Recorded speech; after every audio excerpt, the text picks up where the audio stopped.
Or you can feel the spinous processes.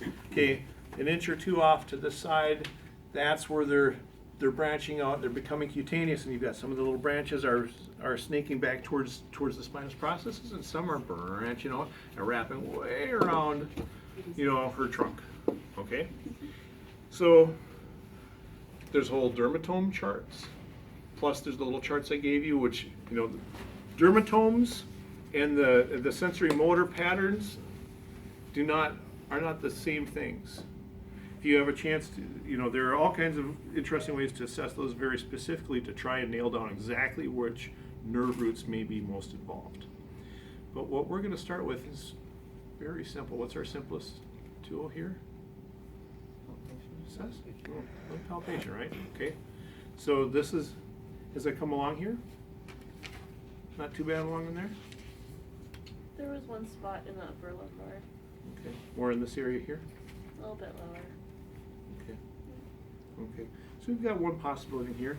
All right. I'm just going to kind of come down along it here again. We're using pretty large, flat. Okay. Right there. A little bit about right here. Yeah. Or more lower. Both. Both? Okay. So both kind of suck, huh? All right. So here's the deal: is that we can pick either or both. I'm gonna, for the most part, I'm gonna, for the moment, for my own convenience, I'm gonna focus on the left side actually. Okay. I'm gonna leave some good stuff for your partner. Okay. So what are some different ways that we can go with the skin stretch? Okay. We do longitudinal, but the paths that these nerves take is they come out and they branch this way, right? They wrap around.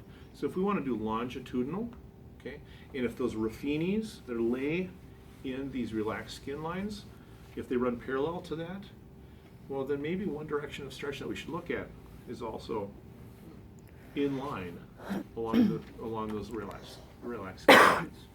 So that's where this particular application comes along with. I'm applying skin stretch this way. So I may just anchor, and then I can use my flat hand or my knuckle hand or the back of my hand, or if I have Dicem here, I can even use back of the hand, just sliding down. I can certainly be sitting down, okay?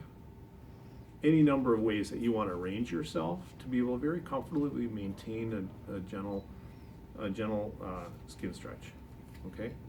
And, one nice thing is that, this is about right here, right? Mm-hmm. Yeah.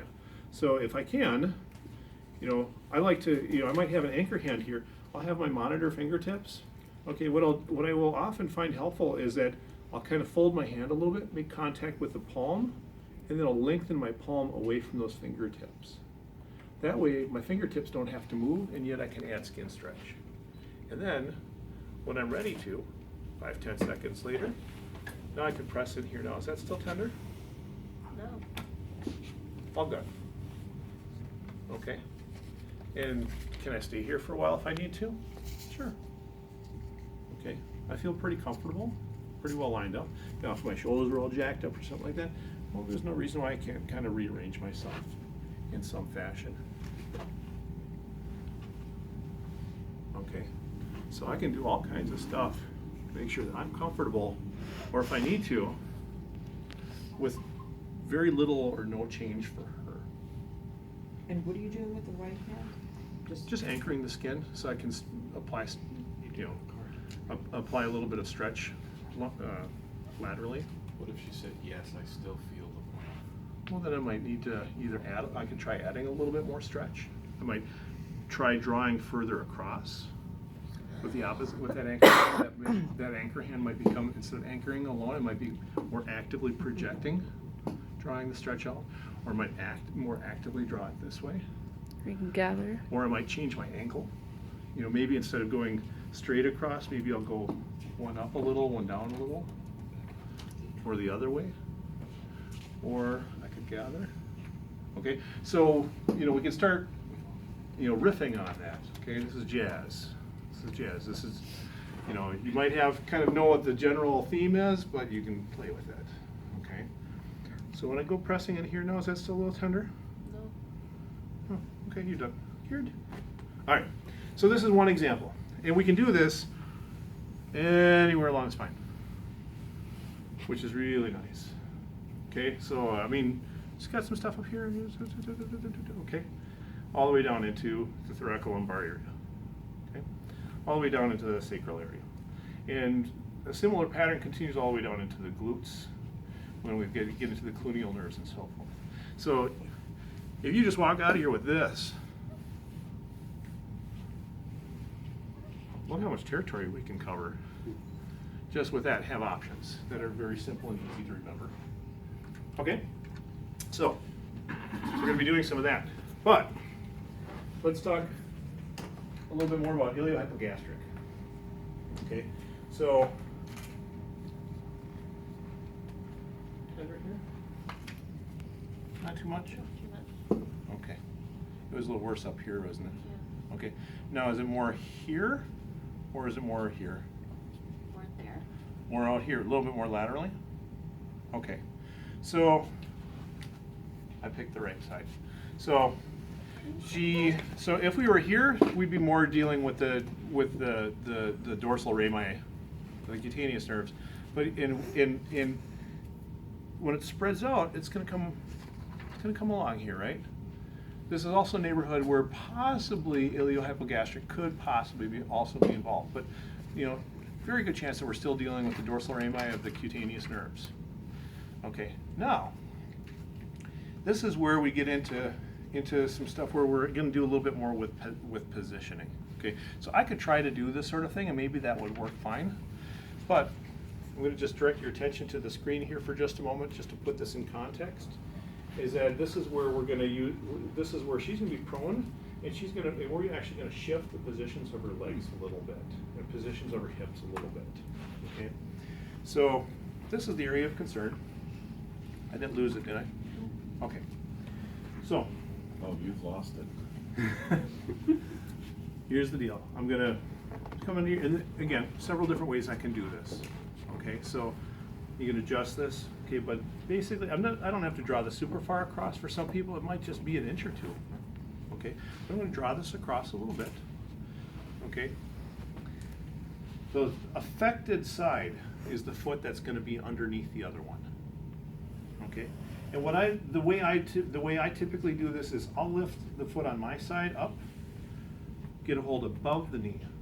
Why above the knee? Better leverage. Less chance of torque on a knee, especially if there's been a history of knee issues. Okay, and then what can I do? I can just sit back and let gravity do the work, right? That's what will draw the leg across. Now I can let her foot come back down. Now, so here we are. In positioning her like this, what have we done up in here? What have we done with this? Yeah, the skin between the foot all the way along here, they're already putting a little bit of a stretch in here. We're already unloading this area a little bit, so to speak. Okay, it's not compressed here. We're creating space, sort of. All right, so from here, now I can use a hold on their foot just to keep that there. I can just check now before I do anything else. Is that still tender? No. Okay. Can I just stand here? Yeah. I'm just standing here. I'm just monitoring here, and I'm just not letting her leg slide back over where it was. How hard is that? Could I be sitting in a chair? Sure. Okay. So sometimes your work is going to be this hard. Okay. Now, maybe she still had a little bit. Well, if she still had a little bit, well, I've got this thing called a heel, which makes a lovely handle. And I can use that to add a little medial rotation, or possibly a little lateral rotation. I'll typically start with a little medial rotation, just by roll. And sometimes, if she had a little bit left over here, sometimes it's gone now. Okay? So you can play with using that heel to add or subtract a little rotation. Okay? And then when we're done, we can bring her back. I'm gonna press here now. Is that still okay? Yeah. Okay. So another possibility. Do we use